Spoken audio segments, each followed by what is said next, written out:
नमस्कार दोस्तों, the learning hub channel में आपका स्वागत है। दोस्तों आज हम बात करने जा रहे हैं प्रसिद्ध सूबेदार मल्हार राव होलकर की पुत्र वधू अहिल्याबाई होलकर की। दोस्तों यूं तो अहिल्याबाई किसी भारी राज्य की रानी नहीं थी और उनका कार्य क्षेत्र भी क्या अपेक्षाकृत सीमित था, परंतु उन्होंने जो कुछ अपने जीवन काल में किया उसे सुनकर आपको भी आश्चर्य होगा। दोस्तों अहिल्याबाई भारत के मालवा साम्राज्य की मराठा होलकर महारानी थी। इनका जन्म 31 मई 1725 को महाराष्ट्र के अहमदनगर के छौड़ी ग्राम में हुआ था। इनके पिता मनकोजी राव सिंधे थे जो कि अपने गांव के पाटिल थे। दोस्तों उस समय की सामाजिक स्थिति ऐसी थी कि महिलाएं शिक्षा ग्रहण करने नहीं जाती थी, लेकिन अहिल्याबाई के पिता ने उन्हें लिखने पढ़ने लायक तक पढ़ा लिया था। दोस्तों इनका विवाह 8 वर्ष की आयु में इंदौर राज्य के संस्थापक महाराज मल्हार राव के पुत्र खंडेराव से हुआ था, जिनसे इन्हें एक पुत्र व एक पुत्री की प्राप्ति हुई। अहिल्याबाई की दोस्तों बुद्धि और चतुराई से संतुष्ट मल्हार राव अपनी पुत्र वधू को राजकाज की शिक्षा भी देने लगे थे। समय की विडंबना ऐसी थी कि मल्हार राव के जीवन काल में ही उनके पुत्र और अहिल्याबाई के पति खंडेव राव का निधन हो गया, जो कि 1754 के कुंभेर युद्ध में वीरगति को प्राप्त हो गए थे।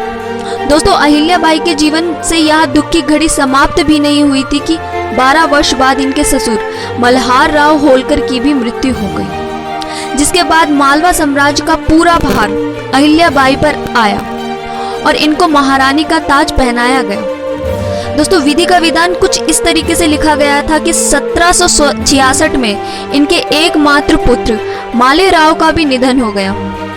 दोस्तों इसके बाद महारानी पर दातक पुत्र लेने का दबाव भी बढ़ा, लेकिन उन्होंने स्वीकार नहीं किया क्योंकि वह प्रजा को ही अब अपनी संतान मानने लगी थी और प्रजा सेवा ही उनके लिए सर्वोपरि थी। दोस्तों इतने अपार दुख के बाद भी अहिल्याबाई ऐसी कुशल महारानी के रूप में उभरी जो अपने साम्राज्य को मुस्लिम आक्रमणकारियों से बचाने की कोशिश करती रही। यही नहीं बल्कि युद्ध के दौरान वह खुद भी सेना में शामिल होकर युद्ध भी करती थी। उन्होंने 1768 में तुकाजी राव होलकर को अपनी सेना का सेनापति के रूप में नियुक्त किया। दोस्तों अहिल्याबाई ने महेश्वर को अपनी राजधानी बनाया। दोस्तों अहिल्याबाई ने स्त्रियों का आत्मबल बढ़ाने का काम करते हुए स्त्रियों की सेना बनाई। उनकी इस बुद्धिमानी के चलते पेशवा ने उनके साम्राज्य पर आक्रमण नहीं किया। भले ही पेशवा सेना में विशाल व ताकतवर थे, क्योंकि कोई स्त्री सेना से जीत भी लेता तो क्या हासिल कर लेता, उसकी कीर्ति व यश की हानि ही होती, और अगर हार जाता तो जग हसाई होती, वो अलग की स्त्रियों से युद्ध में हारे हैं। दोस्तों अहिल्याबाई होलकर ने साम्राज्य रक्षा के साथ साथ सामाजिक उत्थान हेतु भी बहुत कार्य किए, जिसमें से उन्होंने लोगों के रहने के लिए बहुत सी धर्मशाला बनवाई, जो कि मुख्यतः तीर्थ स्थल द्वारका, काशी, विश्वनाथ, वाराणसी, उज्जैन, नासिक, विष्णुपद मंदिर और बैजनाथ के आसपास बनवाई।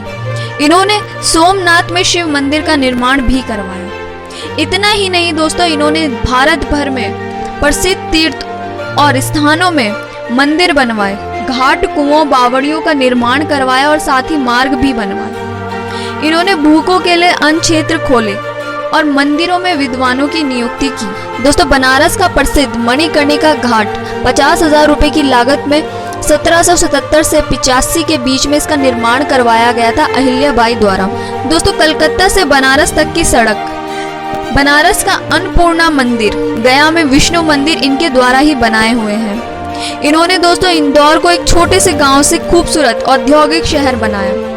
दोस्तों अहिल्याबाई के जीवन काल में ही इन्हें जनता देवी की तरह समझती थी व पूजती थी। जहां देश भर में शासन व्यवस्था के नाम पर अत्याचार हो रहा था, वहीं अहिल्याबाई ने अपार दुख सहने के बाद भी जनसाधारण के लिए जो किया वह चिरस्मरणीय है। दोस्तों अहिल्याबाई के शिव प्रेम व समर्पण की तो कथा ही निराली है, क्योंकि अहिल्याबाई होलकर ऐसी शिव भक्ति की शिव पूजन के बिना वह मुंह में पानी का बूंद तक नहीं जाने देती थी।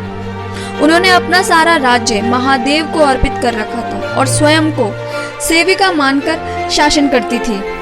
उनके पति की मृत्यु के बाद वह संत बनना चाहती थी, लेकिन उनके ससुर मल्हार राव द्वारा उनको ऐसा करने नहीं दिया गया। फिर भी दोस्तों उनका जो प्रेम शिव के प्रति था वह हमेशा से दिखता रहा। दोस्तों अहिल्याबाई राज आज्ञाओं पर हस्ताक्षर करते समय अपना नाम ना लिखकर श्री शंकर लिख देती थी। उनके द्वारा जितने भी सिक्के जारी किए गए हैं उसमें शिवलिंग, नंदी अथवा बेलपत्र का चित्र अंकित हुआ करता था। साथ ही दोस्तों अहिल्याबाई होलकर जी ने 1777 में विश्व प्रसिद्ध काशी विश्वनाथ मंदिर का निर्माण भी करवाया। इस प्रकार शिव भक्त अहिल्याबाई का सारा जीवन दोस्तों वैराग्य, कर्तव्य पालन और परमार्थ की साधना का केंद्र बन गया। दोस्तों अहिल्याबाई अपने पूरे जीवन काल में धार्मिक उत्थान व जन साधारण कल्याण के कार्यों में लगी रही और साथ ही दोस्तों उन्होंने मालवा साम्राज्य की रक्षा आक्रमणकारियों से भी की। अहिल्याबाई जब दोस्तों 70 वर्ष की हुई तब अचानक उनकी तबीयत बिगड़ने से 13 अगस्त 1995 को उनकी मृत्यु हो गई। उनकी मृत्यु के बाद दोस्तों उनके विश्वसनीय तुकोजी राव होलकर ने शासन को संभाला। दोस्तों 25 अगस्त 1996 को भारत सरकार ने उन्हें सम्मानित करते हुए डाक टिकट जारी किया अहिल्याबाई के नाम से। साथ ही दोस्तों काफी अवार्ड भी जारी किए गए उनके नाम से। दोस्तों अहिल्याबाई एक मिसाल है उन सभी स्त्रियों के लिए जो आज के आधुनिक दौर में भी खुद को कोमल, अबला व असहाय मानती हैं। दोस्तों अहिल्याबाई ने अपार दुख के बाद भी एक स्त्री होते हुए मालवा साम्राज्य को सकुशल संभाला, क्योंकि स्त्री में हमेशा से ही दुर्गा, सरस्वती व लक्ष्मी का वास रहा है। बस जरूरत है खुद की काबिलियत को समझने की। दोस्तों आज का वीडियो में बस इतना ही।